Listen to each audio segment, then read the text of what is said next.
Hey guys, Josh from SoccerReviewsForYou.com bringing you the comparison video between the Adidas adipower Predator and the Adidas adipower Predator SL.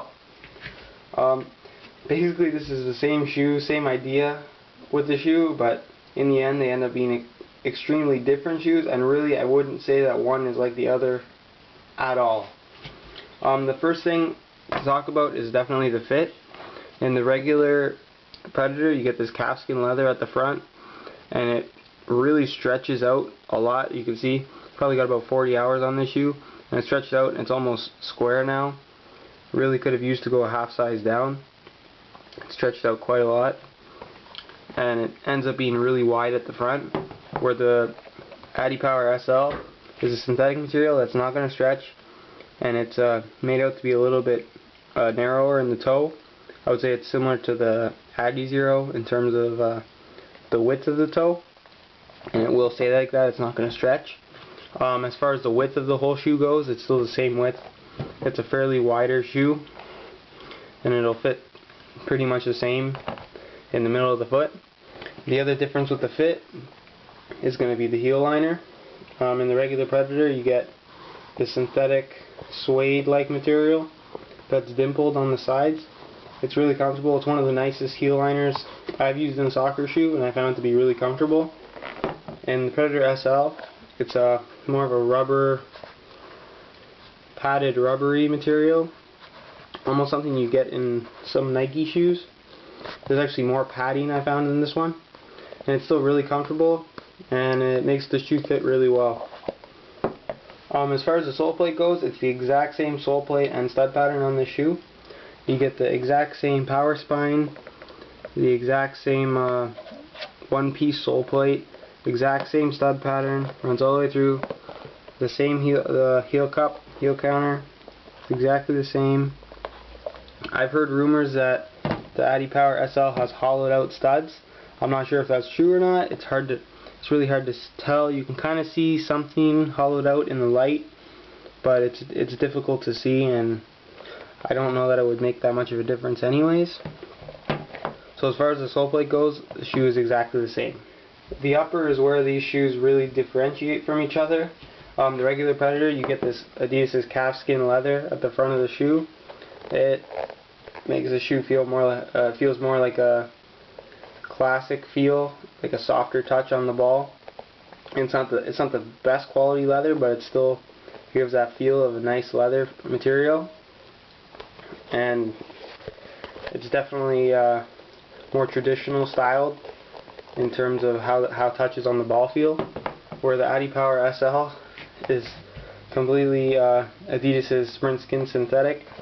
I would say that it's very similar to the Adi Zero synthetic, maybe even the Primes in terms of how thin it is. If I were to put this shoe on, you can actually see the knuckles of my toes running along this line, which is kind of scary, but if you want a thin shoe, this is definitely one of the thinner ones out there. Another difference is the tongue in these shoes.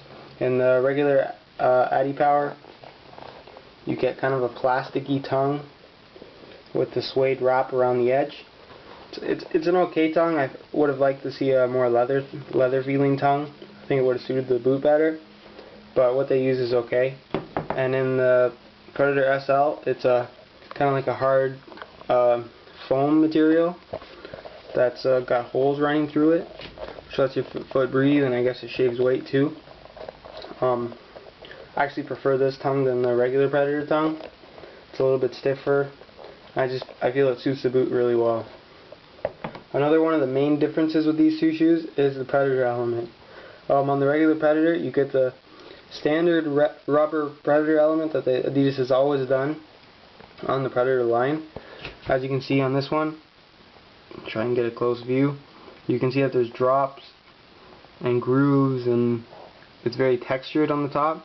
And if you do feel when you strike the ball in here, you will feel the effect of the Predator element. It won't have a tremendous effect, but you definitely do feel it when you hit the ball. On the adipower SL, there's no rubber at all. It's simply a second layer of sprint skin, which is the same material as the upper.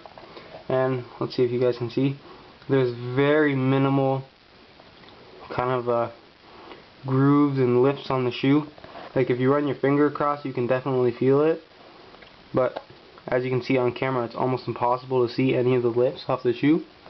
And when you're wearing the shoe and striking the ball, it's really not noticeable whatsoever. I tried as hard as I could to have some kind of feeling when I hit the ball here, but you really don't. It's pretty much a straight synthetic shoe in terms of striking the ball.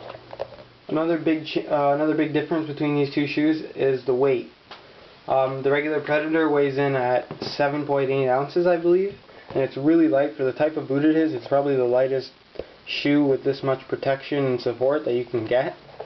The Predator SL weighs in at 7 ounces, and it's definitely a light boot.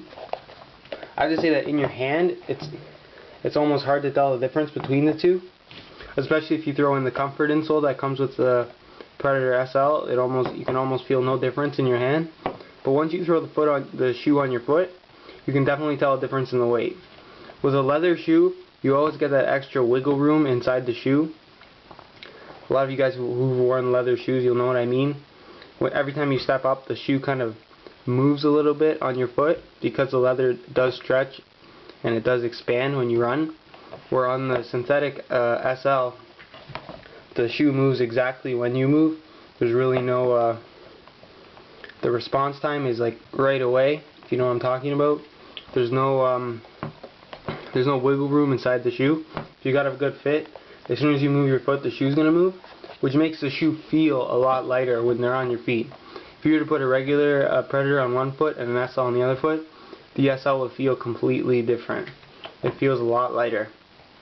Another reason that what makes the Predator SL really unique is that you do get this very sturdy chassis and sole plate with the big heel cup and the higher cut ankle, which makes for a much more supportive fit than you get from most speed boots. So if you don't like the speed boot because you feel like you're losing a lot of support, or you're not getting that nice protection that you want, or any if your ankles feel unstable, the Predator SL will definitely be the best synthetic shoe for you. And if you're looking for a more traditional styled and you really want the effect of the Predator element, and if you prefer a leather shoe, definitely go for the regular Predator. They're both really good shoes, and I can definitely recommend them both. Go to my website, sockreviewsforyou.com. I'll have a review up of the SL in probably about a week. There's already a review up of the regular one, so definitely go check those out, guys. There's really high quality pics on there too.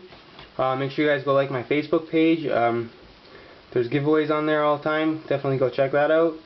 And make sure you guys comment, rate, and subscribe. It really helps me out. And any questions you have, I'll be happy to answer them in the comment section. Thanks for watching, guys.